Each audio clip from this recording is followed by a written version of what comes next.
Thank you to all. Thank you to everyone who was able to join us tonight. And this meeting is being recorded for those who aren't able to join us live. This is the Pennsylvania Ford August monthly meeting. And the last few months, a lot of the conversation has been encouraging everyone to get out and help to volunteer and collect signatures for our effort to get our candidates on the ballot for this upcoming election in November. And I'm just before I think maybe everyone has heard the news already, but just to confirm, we've gotten good news. Enough signatures were submitted, no challenges, and both Eric Settle and Chris Foster will be on the ballot for the general election in November. So thank you to everyone for all of the hard work. There were many hours from the people on this call and some others to make sure that that was accomplished. And there was a number of people behind the scenes that we didn't even realize were working on our behalf that helped to contribute to that final push and give us enough signatures to put us beyond the threshold of even having a challenge. So that's a great success story. And I think that the phrase that's been used a few times is it's like the car or the dog that caught the car, right? So it's a wonderful thing to be able to get the guys on the ballot and have Pennsylvania Forward represented. And now is when the next stage of work begins. So I want to hand the stage over to Eric and allow him to just share a little from his perspective about what these next 80 days or so are going to look like. All right, thanks, Christian. So it is funny because that was the reaction I had the morning after, and I want to thank Ben and Chris and everybody and Nancy. I mean, look, the group, most of the people in this group really worked very hard to get to the point where we are. And I did wake up the next morning and I thought, okay, I'm a candidate. Now what? But look, the reality is that we didn't all get involved in this to fail. And so we have cleared, to use that Olympic metaphor, we have cleared the first hurdle, which is we're on the ballot. And now we have one more hurdle to clear, which is to get 2% of the vote in 10 counties. And, for those of us who've been sort of kicking this around, we've been talking about 2% to make it kind of simple for everybody.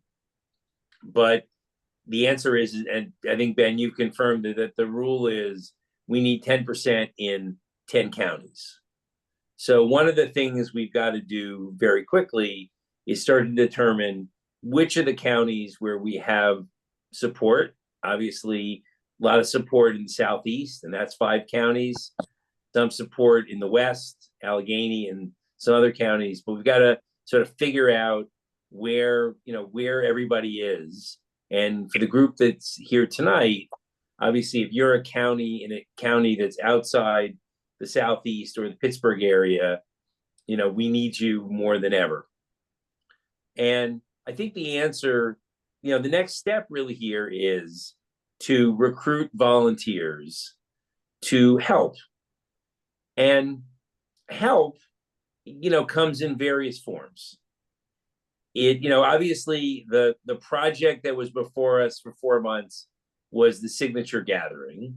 And many of you worked very hard along Chris and I to get that done. But for those of you who did it, we all know that was kind of hard because, interacting with voters and trying to get them to put their John Hancock on a piece of paper wasn't easy, but we did it.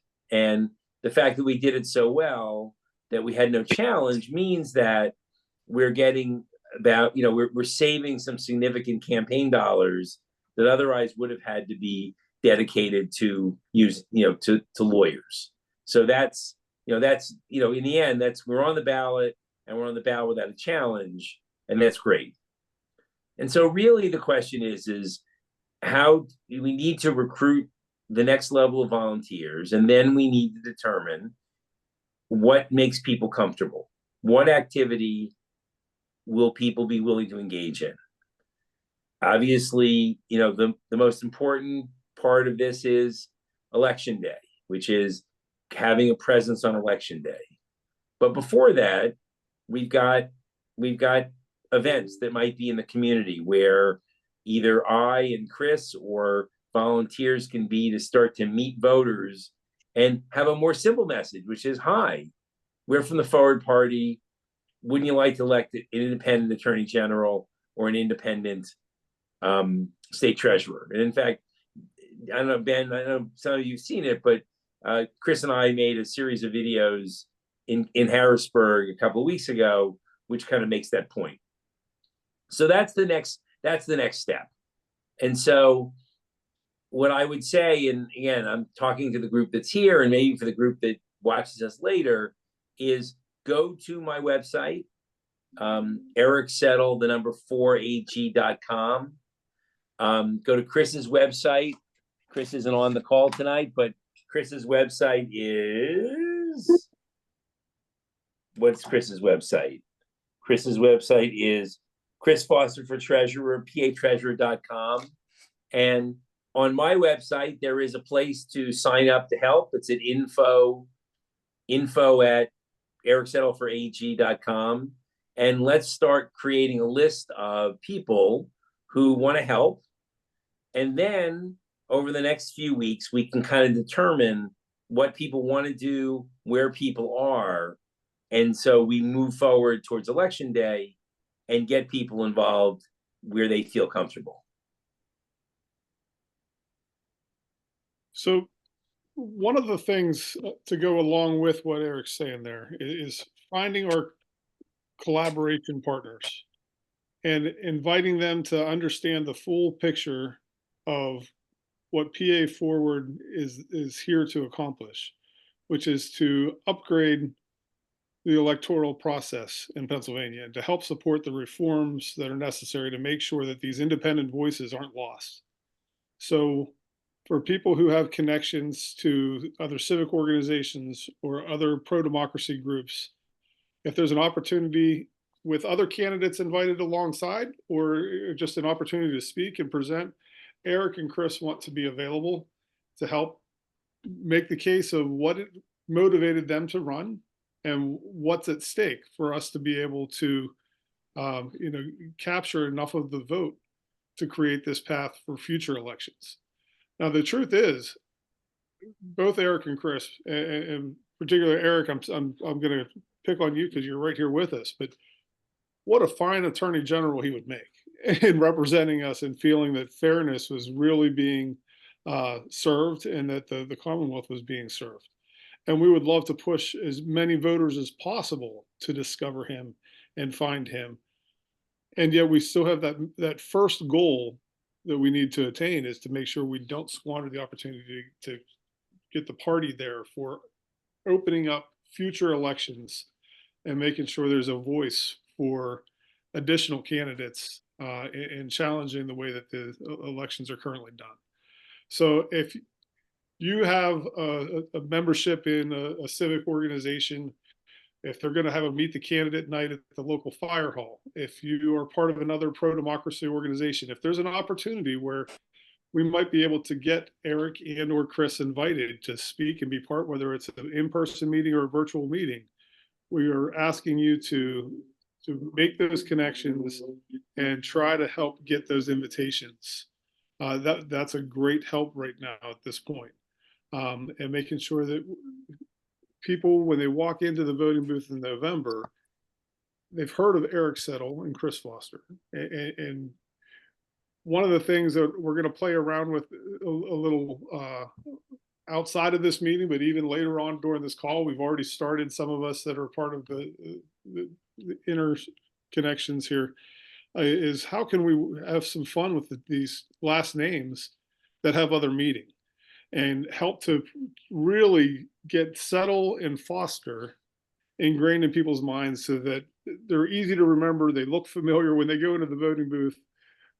They feel empowered to use their protest vote on these guys and understand what it stands for them to vote for these forward candidates. So visiting the website, as Eric said, is the first call to action for everyone to go over, visit that, help to drive the traffic, and share that, and register as a volunteer, and then share that link with some of your friends or family members and invite them to check out what these candidates stand for, and also consider, volunteering or passing that link along just to help build that exposure.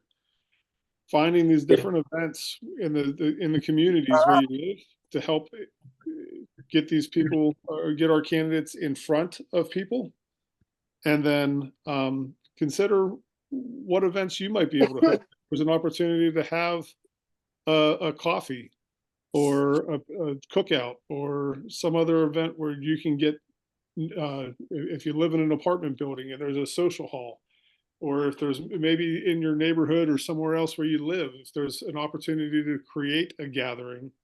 These are the types of things that we want to have the chance to have these conversations and talk about what PA Forward is here to do, which is to really change the way that politics is done and make sure that everyone has a voice. Right, Christian, that's a really good point. Like, so for example, like their community, you may get invited to a meet the candidates night, and they may not know about me. So if you can alert me to that, I can reach out to them and say, hey, I'm a candidate for Attorney General and I'd love to come. And what's interesting about that is my guess is that I will be the only candidate for Attorney General in the room. And for the people, they'll be impressed. They'll go, wow, I'm really glad that guy came. I was sort of interested to hear what he had to say. And people will go, you know what? I may vote for that guy. So I agree. That's or community events. There's you start to see now like the advertising, which is sort of the fall events. You and I and a couple people can walk in with palm cards and a hat and a t-shirt, and people will hi. It's just we've done it before, and I'm happy to do it again. I mean, I think I like to say you only get one chance to meet a voter, and I think we've been pretty good at making those impressions during the petition process. But we got to keep going because there's people we haven't met, and a lot of you on this call have been part of this with me. But for those of you who haven't, it works. I think Kamala Harris is effectively prosecuting against Donald Trump in those three. And it's unsurprising that we have some DNC on in the background, a few places as we're all gathered here. I think Get rid of it. Get rid of it. we get a lot of, I think many of us are staying attuned to the political world in general, and that's why we're motivated to be here. So that makes sense. But if you don't mind being on mute, unless you want to speak, but I do want to open the floor at this time for if there's any specific questions for Eric, since he's taking the time to be with us here tonight, or if there's any of those action items that you can help to share even right now. Although I would invite you to submit by email if you have any locations that we need to follow up with. Yes, Robert. Hey, how's it going, everyone? Just wondering if we're thinking about debate watch party. I used to back in 2020, I did a couple debate watch parties. I think that possibility, it drives up some enthusiasm. You had some nice photos to share, and the issue is it might be kind of late. So I don't know. Before I lived in the city, it was a lot easier. You just 5 minutes. You're pretty much down the block from the bar when I lived in the city. But now, I don't know. So what do you think about that as far as getting together either live or maybe I think you can all kind of, there's a thing where everyone can watch the same feed and still comment, but mainly live as far as debate watch parties. I think that's a great suggestion, a great opportunity to get people together and use those when you have politically interested people gathered. If we can have a few minutes before it gets started to talk about the candidates that we have running and why they're running and what PA Forward stands for, I think that that's a powerful message. I would suggest, if at all possible, if for anyone who wants to take that suggestion and run with it, if you want to host a debate party, having those conversations about what PA Forward is looking to accomplish most likely needs to happen before the debate starts. So maybe trying to gather a little bit before the debate starts for everyone to have some conversation. Because depending on what happens during the debate, people may get bored and happy to talk about something else, or there may be some hot topics that it will be hard to steer away from. The recommendation I would have is try to have any of that localized political conversation prior to the debate starting. But what a great thing to bring people out and hopefully equip them with some knowledge of something that they can do and take action on personally here in our own state to make things better, which is what this is all about. Thanks, Christian.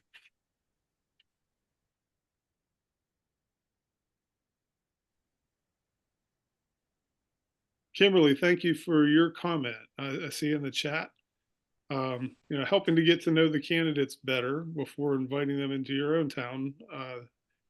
It certainly makes a lot of sense. We've had a few opportunities in the past, but maybe the word didn't get out to everyone. So maybe do you have a specific question for Eric while we have him with us tonight? Locked out. I'm going to be locked out.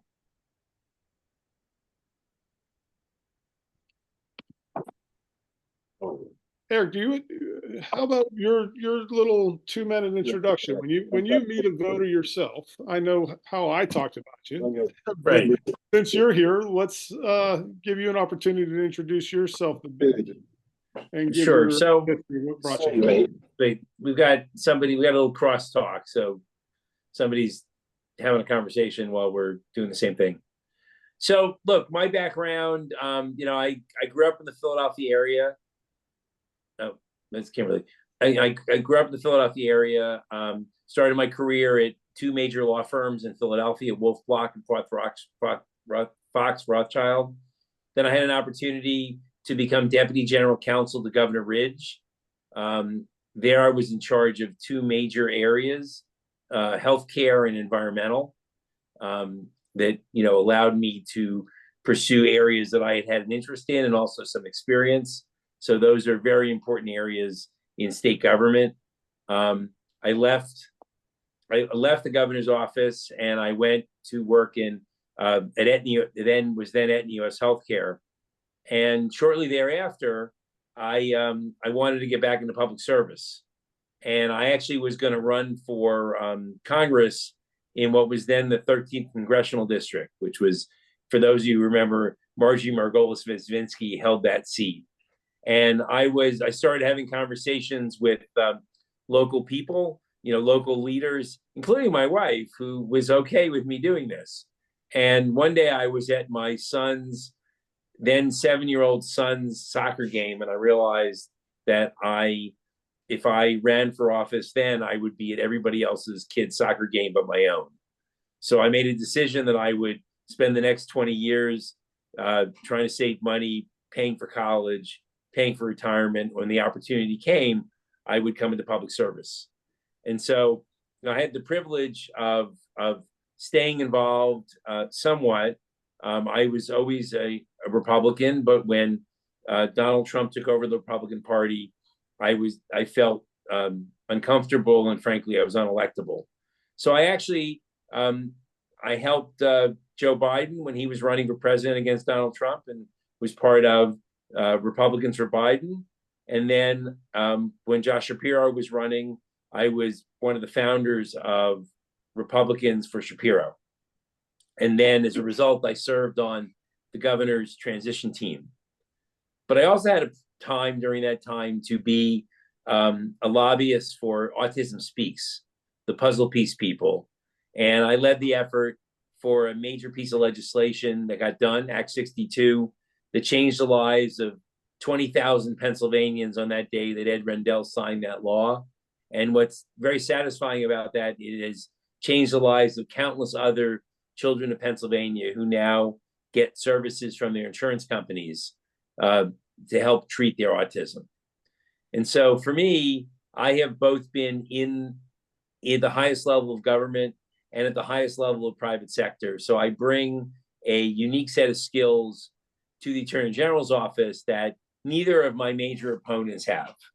You know, they are folks who have been public servants their whole lives, and I do not besmirch their service. I honor all those who serve the public, but I bring a broader perspective to the AG's office than they might.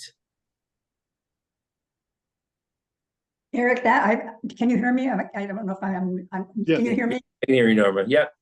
All right. I think that's a really good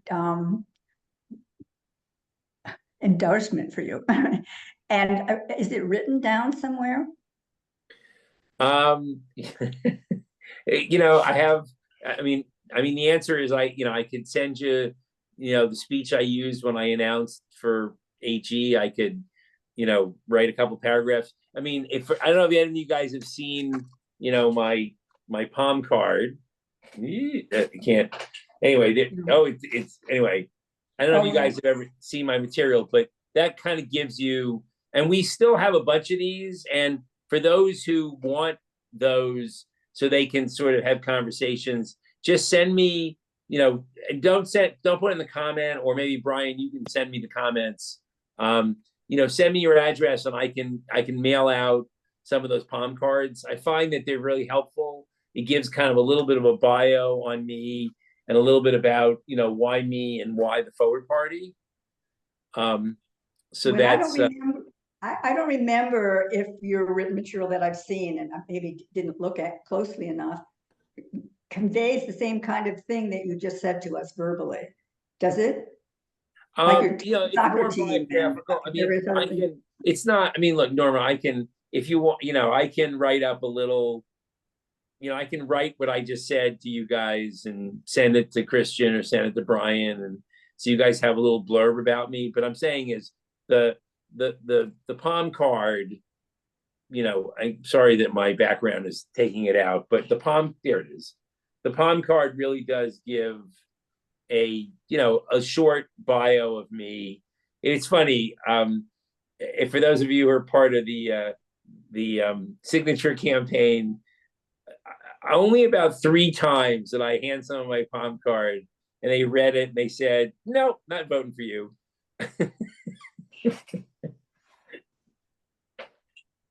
Rachel.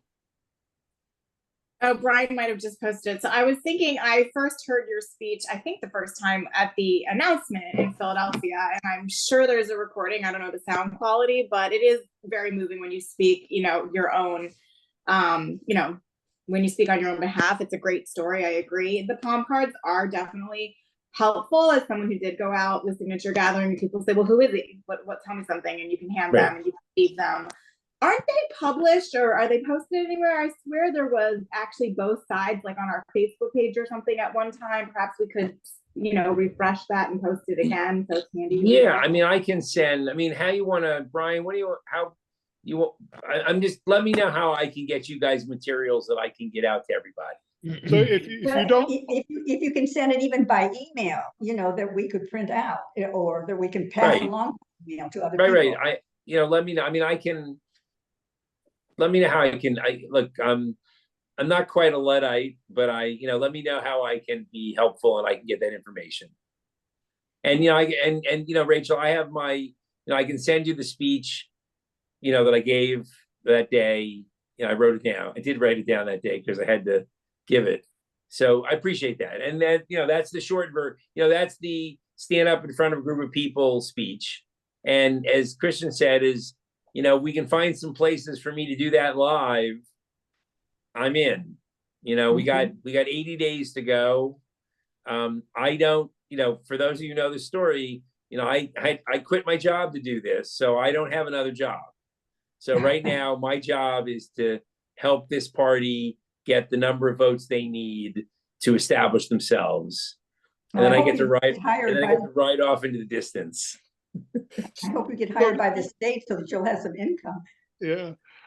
Before we go to Brian, I'm going to ask, I think there's different parts of Eric's story that might jump out to each person on this call a little differently. If there's any way for you to take the 2 or 3 words to put in the chat, which part of his story meant the most to you that you might share to a friend or a family member that you were asking to check him out or vote for him. I think it would be interesting to see what was most impressive to other people or what jumped out of his story to other people. While people are taking the time to enter that in the chat, Brian, I see your hands up. Yeah, so yeah, it's not just the palm cards. There's also been requests for yard signs and things like that. So this is something now that we like turn our attention towards November. We need to start thinking about how we're distributing this materials, especially when we have people committed to working the polls on election day, right? We need people to volunteer ahead of time so that we can send them the materials that they'll hand out at the polls. So this is all new territory for us, trying to manage this kind of material, and especially how do we get people who are filling out absentee ballot or mail-in ballots?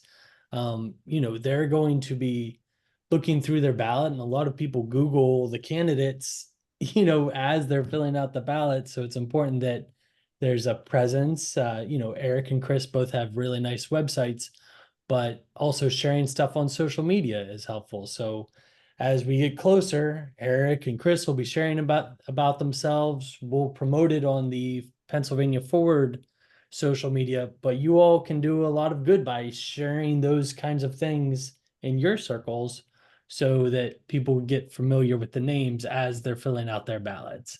Right. So And Brian, for everybody, look, we have the resources to create the materials that you'll need, for election day going backward. Like, when I look at campaigns, you sort of start with the most important day, which is election day, and you work backwards. So we will have materials for people that they need to support the effort. We'll have lawn signs.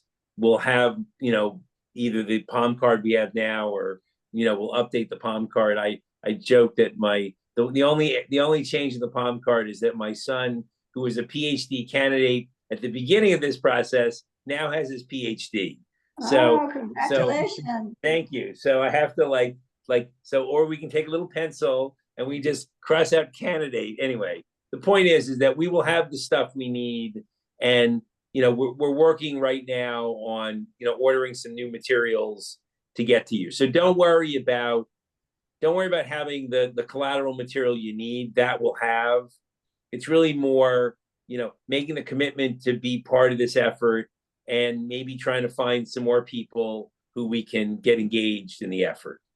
But that is not to say, if you are the creative type or know someone who's a creative type, as long as you're respecting the forward values, you are free to create your own materials and help to push this message out there. Because we all know that, having a little fun with this is part of how this message could really spread and reach new people. So, especially if you'd like to help with the social media, we'd love some people helping with the social media team and getting some interesting posts out there. I saw another hand. I think it was Dave, and now we may have lost him. How silly are we willing to get, to get eyeballs? Like, are we willing to do the breakdancing thing from Australia? Because, I mean, everybody's watching that. You could do. We the have a kangaroo. TikTok account, so you feel free to go crazy. I don't know. It's that will that would be around for a while, but It worked. It worked Trendy. It's apolitical. It's patriotic. Well, it's Australian, but it's not controversial. Yeah, relatively non-controversial. It's like a rabbit hole. It gets deep because of how did she get there, right? People accusing like Miss Foul Play or something because of the. I don't know. All right, but sorry. Yeah, it's a. So as referenced earlier, one of the other things we look at their names, settle for better, foster the future is one of the suggestions that somebody had made in this conversation before, but finding ways to use settle and foster, I think even in a conversation I had with Eric earlier today, circles back to, I think, a suggestion that Rachel had, which, what was your slogan for your first office back in junior high? Eric? I mean, don't settle for less. Don't settle for less, but bringing the focus on settle, but having these words that mean something can be a benefit, and help encourage people to choose or mark the ballot for our candidates. So, David, I see you're back with us. I know you had your hand up before you left. Did you have something to add in? Yes, thank you. Sorry about that. My internet cuts out at the worst times. Can you hear me? Yes. To be clear, Eric, you have my vote. So this is just a question about how to talk to people, getting them Okay. excited about voting for you. I know one of the questions is going to be, why do all of Eric's wonderful qualifications matter if he's statistically not going to win? My answer to that is that you're the example of the kind of candidate that we want to see. But you very graciously acknowledged the qualifications of the Republican and the Democrat who are running. So I'm curious, what really sets you apart in your opinion? What exemplifies you as a forward party candidate that makes you different from the R's and D's? Right. So here's the thing. So Bob, David, thank you. I appreciate that. So here's the short answer, which is I'm the only independent running for Attorney General. So in a world where it is reasonable to assume that there is going to be a challenge to the 2024 election, and that the Attorney General that's being elected right now is going to be the Attorney General of Pennsylvania on January 17th. So if this is going on, if we don't get to January 20th with the president, the Attorney General that you're electing right now is going to be the person defending the Commonwealth and trying to get a fair outcome to the election.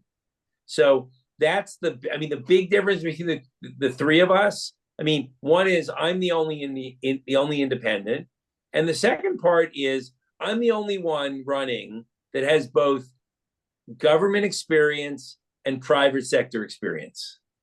So when there are issues like antitrust or charitable issues or things like that, I have experience in all those areas. They don't. Now, Dave Sunday has more experience in criminal law than I do. Gene DePasquale has no criminal experience. He's been basically a career politician. And I don't like to use that word because I respect public service, but that's the difference. And in the short version, I'm the only independent. And you want an independent Attorney General, not beholden to either team. Well, thank you for that answer. And just as an addendum to it, something I might say to that hypothetical person is, you're telling me that Eric Settle can't win. Well, if I've convinced you of his qualifications, what does it say about our system that Eric Settle might be the most qualified candidate and he doesn't have a chance to win? Wouldn't you like to change that? Just 2% from the forward party can help us do it. Right. And we don't know. Look, here's the reality. Look, just among us chickens, it's going to be hard because we're not going to be able to raise, unless everybody on this call would like to contribute $100,000 each. We're going to have a hard time, raising enough money to be on television. Okay. But we are going to do some digital advertising. And the answer is that you don't know how things are going to turn out. The one lesson we know from politics in the last 10 years is everything we thought we know, we don't seem to know anymore.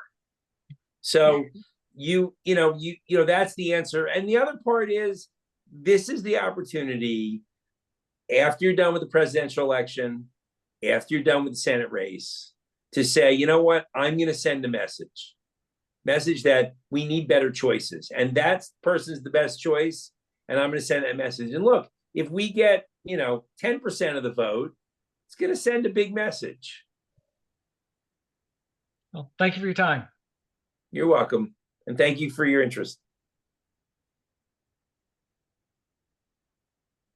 And the truth is, most Pennsylvanians don't have their minds made up or committed to who they're voting for Attorney General because they don't even know who the candidates are. And so there is an opportunity there for just by introducing the idea. And I think it's a great answer to point people towards, an independent arbiter that can really stand on the side of truth and represent the voters in case there's a messy situation. I mean, that is the argument. I mean, for everybody, I mean, that is the, the short version of the argument is you want an independent arbiter fighting for Pennsylvanians, not a member of either team. Were there any other questions for Eric?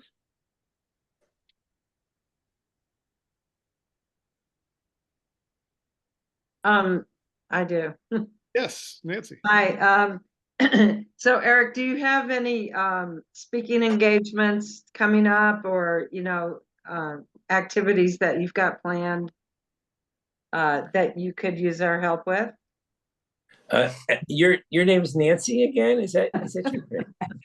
No, you guys, I'm making fun, but Nancy has been the star.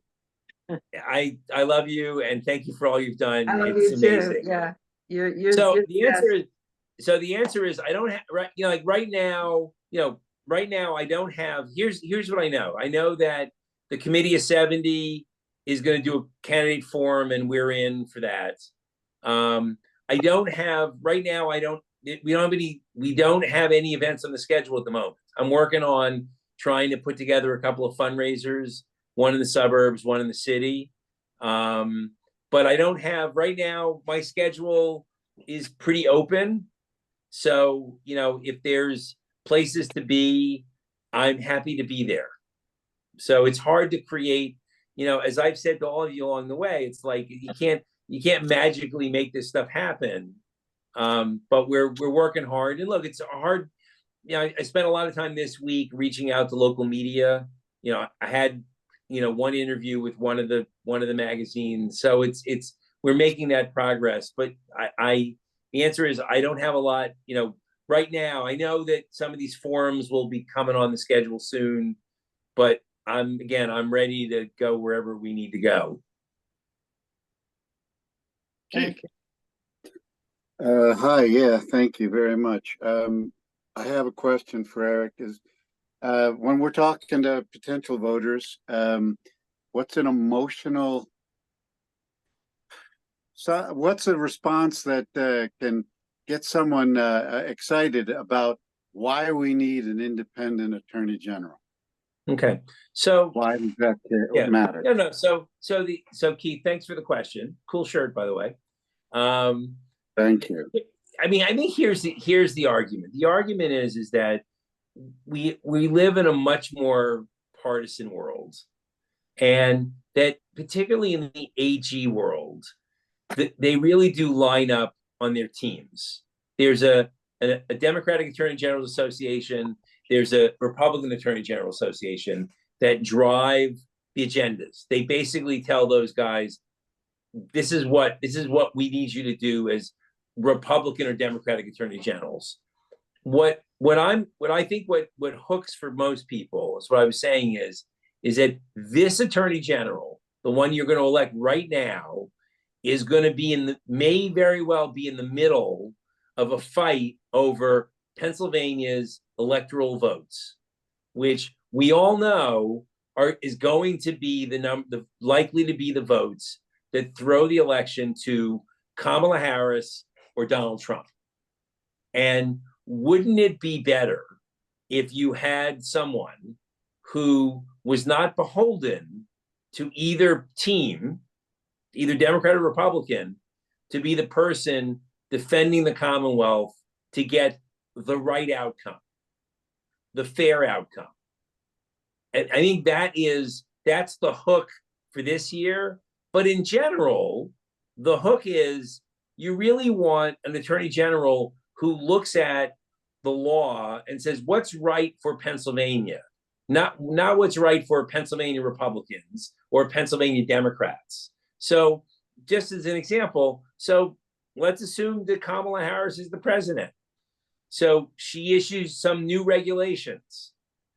As Attorney General, I should look at those regulations and say, are these good for the people of the Commonwealth? Not, I'm a Republican, so therefore they are immediately a suspect, or I'm a Democrat, in which case, bring it on. That's the hook. That's why an independent Attorney General is something we need more than we used to, because Attorney Generals used to get the fact that they're trying to be neutral. They're trying to be the chief law enforcement officer of Pennsylvania. But in the partisan world we live in, they can't do that anymore. And is the Attorney General sworn in before the president is sworn in? Yes. Or Yeah, before the Attorney General. picked? I get my new job on December 17th. I mean, on January 17th. I So like the that's hook. when that's when I show up. Thank you. You're welcome. Thank you. I can't lower my hand. I don't know if someone else has to do that.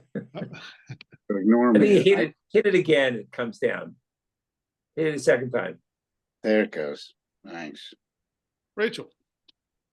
Yeah, just a suggestion I thought of while we were all talking about, I think I was late, but I think Eric mentioned how we do need to distribute the 2% over, I believe it's 10 counties. And so we're going to be developing some strategies about where do we have people, where is that doable? That if everyone on this call and maybe even a friend or two emailed your local library and just asked the question, are you hosting any Meet the Candidate events, or if you have like a VFW in your area or something like that, and see how many responses we get, and then loop Eric in after. I'm kind of between two towns, so I'm gonna email both those libraries. May come up nothing, but it could help to get some live events and some people who are coming to learn about a lot of candidates. Just an idea. Great suggestion. Thank you.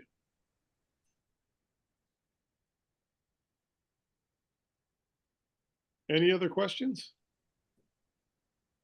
So to just reinforce what, oh, go ahead, Brian. No, go ahead and finish what you were going to say. No, I Okay. really was wrapping up with just the call to action as we end the call. So I just wanted to point out one more thing. John Mamatis, he also made an effort to get on the ballot this year. Unfortunately, that signature collection effort was unsuccessful, but I still appreciate all the work that you put in, John, and we learned a lot from that experience. And next in 2 years, we'll be pushing to run more state house candidates. That's going to be a big focus, and we'll try it again next time. But I appreciate the effort that you put in. Right, and John, by the way, you should know your signatures counted towards Chris and I's final amount, so we appreciate that too. They were willing to accept the petitions with the three of us on it, and happily they didn't need your check. So we got your signatures for free. So thank you for your help, and we'll get it right the next time. yes, we do appreciate that willingness and that effort, and we do the things that we learn both from the successes and the places where we came up short are going to better prepare us for future years as other people take on that challenge of running for office. So in wrapping up here, the action items, please, if everyone on this call can visit the candidate websites, and share that link with other friends and family. And if you're willing to get involved with the actual campaigns, sign up for those volunteer pages on their websites. That's going to be extremely helpful. And then as you pay attention to what Rachel's point was, if you see or learn of any Meet the Candidate nights, or if you can reach out to the local libraries, local VFWs, or other local civic organizations and see if there's opportunities to get Eric and Chris in front of people. That's going to help to really put the word out. It's unlikely that the other candidates for these offices are going to be making those types of grassroots efforts. So there's a real chance to separate themselves and make those personal connections, which can compel people to vote. And then if you feel so inclined to put a vote together or put an event together in your community, let us know. Let's coordinate that, reach out and make sure that we can get a presence there to help support you. But if you want to have, a pizza party at your local pizza shop or a gathering at the coffee shop, and we can get a cluster of people together that are going to be able to help share the word and represent these guys. And then, of course, the digital campaign, helping to follow and share information or even create fun ways of spreading the word about what Eric and Chris are doing and helping to get some attention so that people that want to see something beyond just the Republicans and Democrats have a place to cast their vote when they show up in November and hopefully make a difference for years to come. All right. Well, thank you for taking the time to be here tonight and continue to look for the emails and all the socials. And as things continue to progress, there should be opportunities for us all to be involved with one another over the next couple months. Thank you, Eric. Appreciate you. Yeah, Thank you to Christian. everyone who contributed to gathering signatures and getting us to this point. Appreciate Thank you. you, Christian. I appreciate your leadership and everybody's help. Let's Absolutely. go. We got 80 days. Let's do this. That's right. Thank you. Yeah. Good night. Perfect.